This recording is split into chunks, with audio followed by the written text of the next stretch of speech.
ऐसे अनेकों उदाहरण और भी हैं। क्या आप किसी ऐसे व्यक्ति को जानते हैं जिसे सब कुछ प्राप्त हो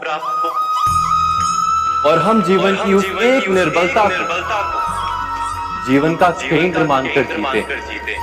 इस कारणवश हृदय में दुख और असंतोष रहता है सदा। निर्बलता मनुष्य को जन्म से अथवा संजोग से प्राप्त होती है, किंतु उस निर्बलता को मनुष्य का मन अपनी मर्यादा बना लेता है। किंतु कुछ व्यक्ति ऐसे भी होते हैं जो अपने पुरुषार्थ और श्रम से उस निर्बलता को पराजित कर देते हैं। क्या भेद है उनमें और अन्य लोगों में? क्या आपने कभी विचार किया? सरल सा उत्तर है इसका। जो व्यक्ति निर्बलता से पराजित नहीं होता, जो पुरुषार्थ करने का साहस रखता है हृदय में, वो निर्बलता को पार कर जाता है। अर्थात निर्बलता अवश्य ईश्वर देता है, किंतु मर्यादा मनुष्य का मन ही निर्मित करता है। स्वयं विचार कीजिए।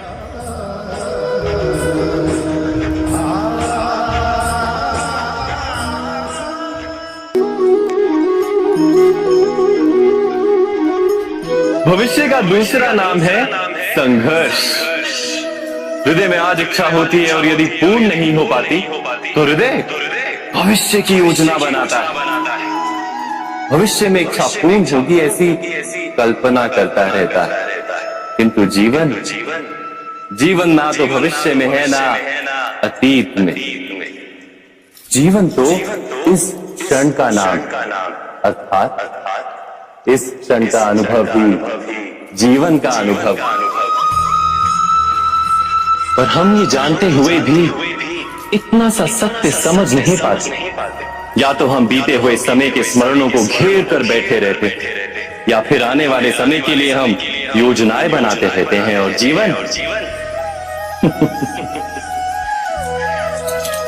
जीवन बीत जाता है। एक सत्य यदि हम हृदय में उतार लें कि ना हम भविष्य देख सकते हैं, ना ही भविष्य निर्मित कर सकते हैं, हम तो केवल धैर्य और साहस के साथ भविष्य को आलिंगन दे सकते हैं, स्वागत कर सकते हैं भविष्य का। तो क्या जीवन का हर पल जीवन से नहीं भर जाएगा? स्वयं विचार कीजिए।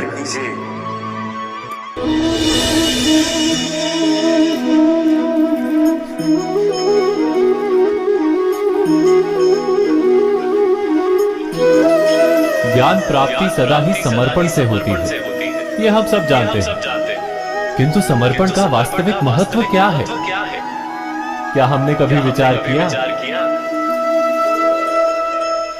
मनुष्य का मन सदा ही ज्ञान प्राप्ति में विभिन्न बाधाओं को उत्पन्न करता है।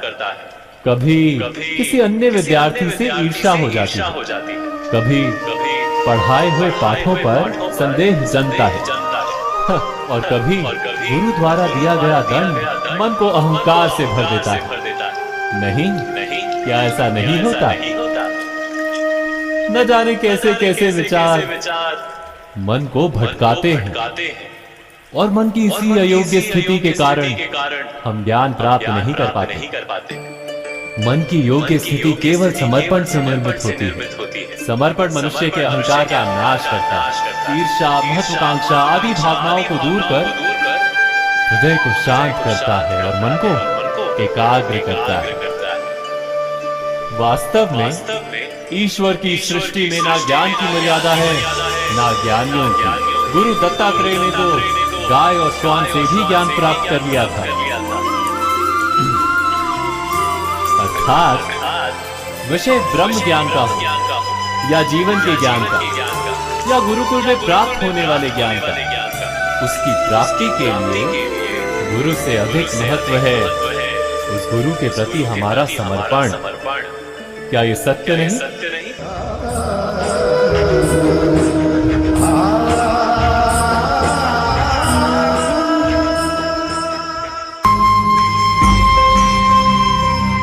प्रत्येक मनुष्य के जीवन में ऐसा क्षण अवश्य आता है जब सारी आशाएं, सारे दृश्य ध्वस्त हो जाते, जीवन के सारे आयोजन ही बिखर जाते। एक और धर्म होता है और दूसरी ओर किसी को धर्म संकट कहते हैं।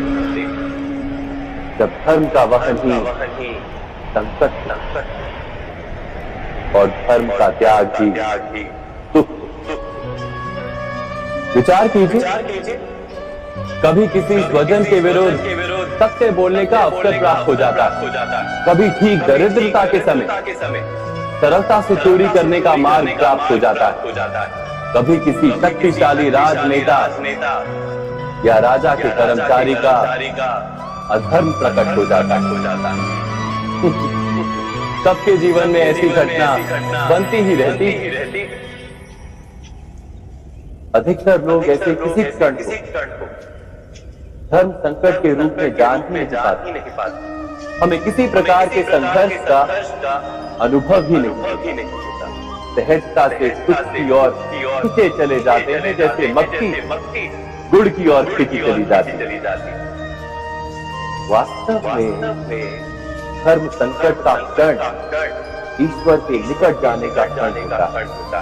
यदि हम संघर्षों से भयभीत ना, सुख की ओर आकर्षित ना, अपने धर्म पर दृढ़ रहे, तो ईश्वर का साक्षात्कार दूर नहीं।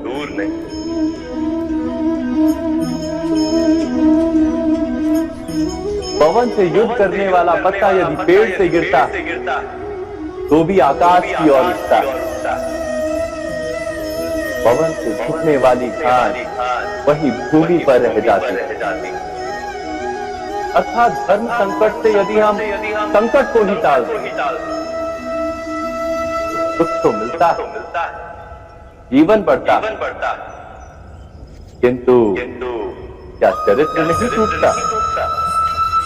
क्या आत्मा दरिद्र नहीं हो जाती? क्या ईश्वर से अंतर नहीं हो जाता? स्वयं विचार। दो व्यक्ति जब निकट आते हैं तो एक दूसरे के लिए सीमाएं और मर्यादाएं निर्मित करने का प्रयत्न अवश्य करें। हम यदि सारे संबंधों पर विचार करें तो देखेंगे इन सारे संबंधों का आधार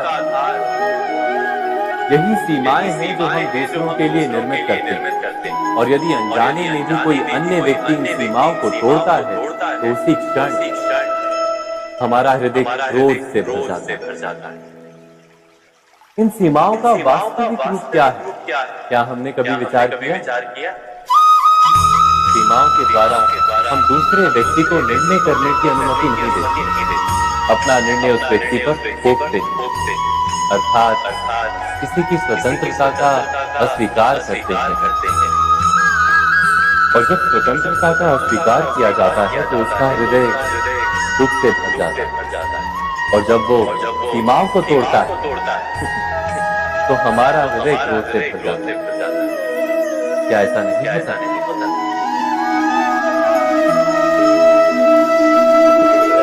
पर यदि एक दूसरे की स्वतंत्रता का सम्मान किया जाए तो किसी मर्यादाओं या सीमाओं की आवश्यकता ही नहीं होती। अर्थात जिस प्रकार स्वीकार किसी संबंध का देह, क्या वैसे ही स्वतंत्रता किसी संबंध की आत्मा नहीं? स्वयं विचार कीजिए। सबके जीवन में ऐसा प्रसंग अवश्य आता है कि सत्य कहने का निश्चय होता है हृदय में, किंतु मुख से सत्य निकल नहीं पाता।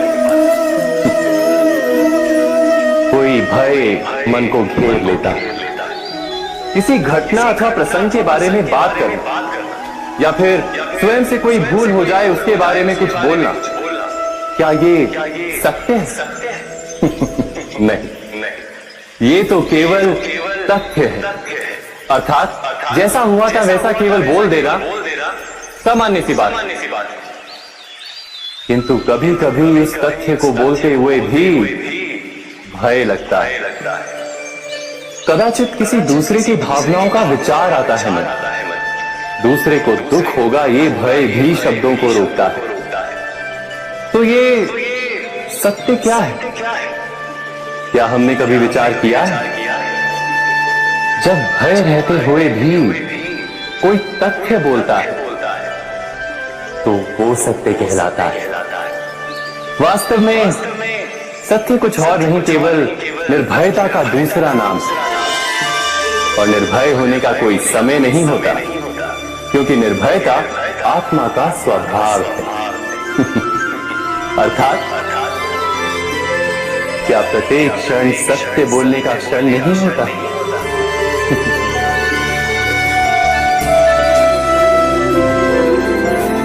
स्वयं विचार कीजिए।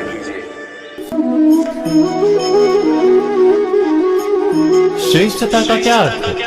श्रेष्ठता का अर्थ है दूसरों से अधिक ज्ञान प्राप्त करना। अर्थात मूल्य इस बात का नहीं कि स्वयं कितना ज्ञान प्राप्त किया, मूल्य इस बात का है कि प्राप्त किया हुआ ज्ञान अन्य लोगों से कितना अधिक है। अर्थात श्रेष्ठता की इच्छा ज्ञान प्राप्ति को भी एक स्पर्धा बना देती है। और स्पर्धा में विजय अंतिम कब होती है?